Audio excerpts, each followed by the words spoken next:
आप सभी को जय मसीह की the Bible tales YouTube channel में आप सभी का स्वागत है। तो दोस्तों, क्या आपने कभी सुना है किसी ऐसे त्योहार के बारे में जिसे लोग अच्छा कहते हैं, लेकिन उस दिन इंसानियत को क्रूस पर लटका दिया गया था? जिस दिन एक निर्दोष व्यक्ति को बेरहमी से पीटा गया, उसके लहूलुहान शरीर पर कांटों का ताज सजाया गया, और फिर भी दुनिया उसे गुड फ्राइडे कहती है। आज हम उसी रहस्य से पर्दा उठाएंगे। ये सिर्फ एक शुक्रवार नहीं था, ये वो दिन था जब प्रेम ने दर्द को चूम लिया, जब पवित्रता को गुनहगार बना दिया गया, और जब एक आदमी जिसे तुम यीशु मसीह कहते हो, हम सबके लिए मौत को गले लगाने चला गया। भीड़ चिल्ला रही थी, इसे सूली पर चढ़ा दो। सैनिक कोड़े बरसा रहे थे और वह चुपचाप सब सह रहा था। उसके चेहरे पर दर्द था, लेकिन आंखों में माफी। उसके लहू से धरती लाल थी, लेकिन उसकी आत्मा में उजियारा था। वो न कोई राजा था, और फिर भी सच्चा राजा वही निकला। क्या आपको पता है, उस दिन जो हुआ वो सिर्फ उसके लिए नहीं था, वो हमारे लिए था। इसलिए आज जब तुम इस वीडियो को देखोगे तो तुम सिर्फ एक कहानी नहीं सुनोगे, तुम उस प्रेम को महसूस करोगे जिसने मौत को भी हरा दिया। गुड फ्राइडे यह एक दिन नहीं, एक दस्तावेज है जिसमें लिखा है कि ईश्वर ने तुमसे कितना प्रेम किया। अब सवाल यह है कि क्या तुम उस प्रेम को समझने के लिए तैयार हो? गुड फ्राइडे ये कोई जश्न नहीं था, ये था न्याय और अन्याय के बीच की जंग। ये वो दिन था जब पाप की सजा एक ऐसे ने उठाई जिसने कभी पाप किया ही नहीं। क्या आपने कभी सोचा है कि क्यों कोई इतना बड़ा बलिदान देगा, और वो भी उन लोगों के लिए जो उसे पहचानते तक नहीं थे? जरा सोचिए, एक क्रूस, 3 कीलें और उस पर लटका एक प्रेम। उसके हर सांस में एक ही पुकार थी, हे पिता, इन्हें क्षमा कर, क्योंकि ये नहीं जानते कि क्या कर रहे हैं। आज हम उसी रहस्य को खोलेंगे, उस दर्द को महसूस करेंगे जिसने दुनिया को बदल डाला, उस प्रेम की गहराई में उतरेंगे जिसने मौत को पराजित कर दिया।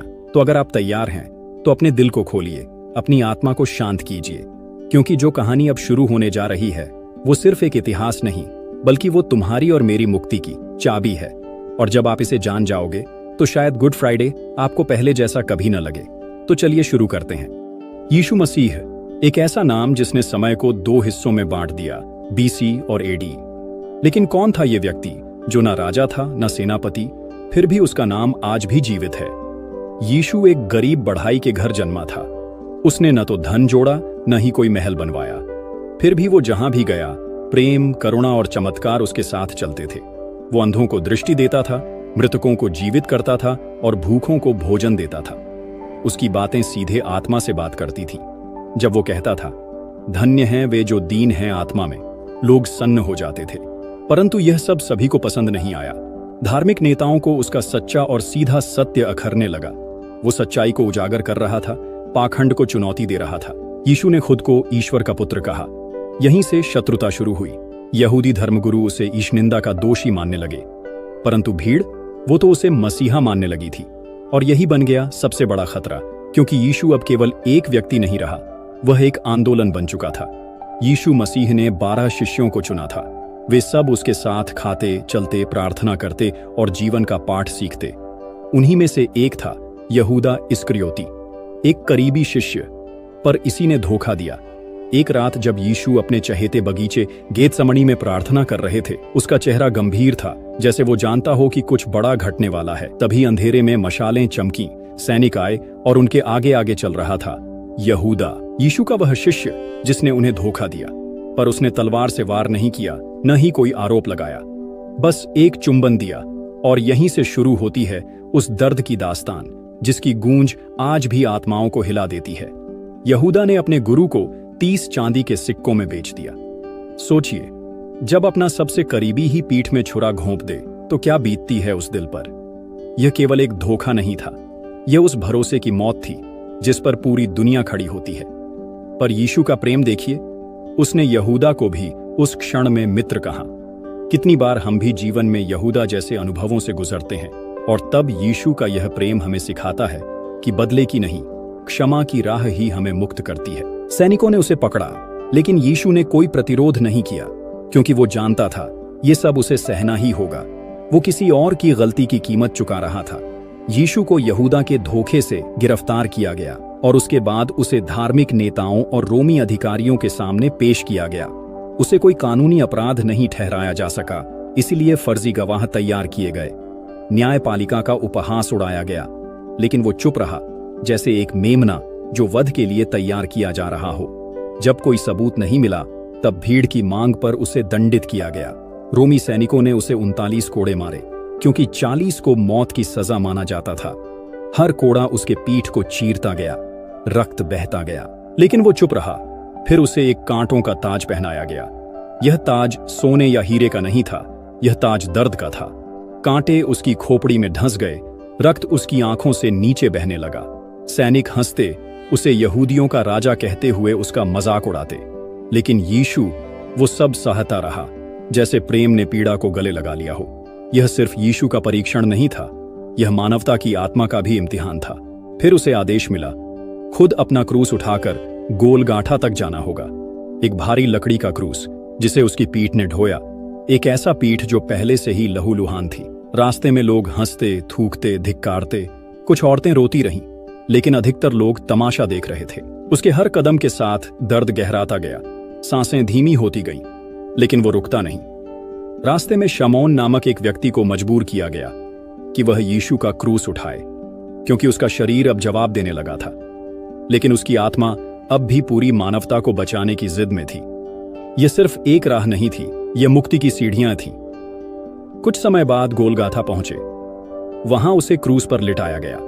उसके हाथों और पैरों में लोहे की कीलें ठोकी गईं। सोचिए कितनी पीड़ा होती होगी जब हड्डियों को चीरती हुई कीलें शरीर को लकड़ी से जोड़ देती हैं। लेकिन यीशु चुप था। लोग अब भी हंस रहे थे, कुछ कह रहे थे, अगर तू मसीह है तो खुद को बचा ले। पर उसने किसी को जवाब नहीं दिया, बल्कि उसने ऊपर देखा और कहा, हे पिता, इन्हें क्षमा कर, क्योंकि ये नहीं जानते ये क्या कर रहे हैं।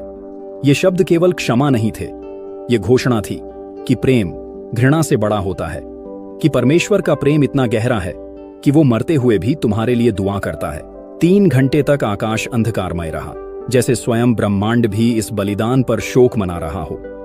फिर यीशु ने एक अंतिम शब्द कहा, पूर्ण हुआ, और अपनी आत्मा पिता के हाथों सौंप दी। उसी क्षण मंदिर का पर्दा ऊपर से नीचे तक फट गया।